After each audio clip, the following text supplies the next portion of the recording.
also a pencil etching of Chalk Mountain Lodge on the wall in his house, and he told me the story as a kid of Chalk Mountain Lodge. How you've been out there, I'm sure.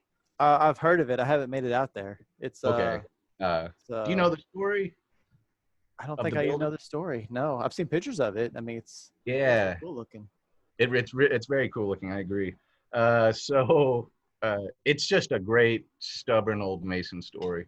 Um, they call it the lodge that wouldn't die, and that's what my great grandfather called it in the story to me before I even really understood what a lodge was. But um, they, I might get some of the details wrong, but generally what happened was, like many lodges, they had a two-story building.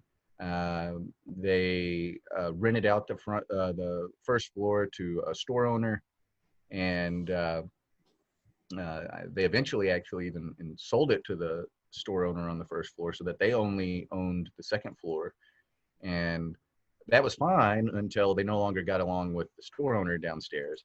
And so they were in this awkward situation of not being able to get to the lodge room they owned because it was on top of a first floor that was owned by someone who didn't like them anymore.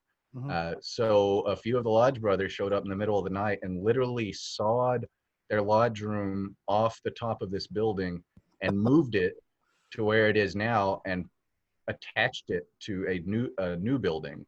And so if you go to Chalk Mountain Lodge today, you're actually sitting in the original lodge room in a different location on top of a different building. Man, I Uh, didn't know that.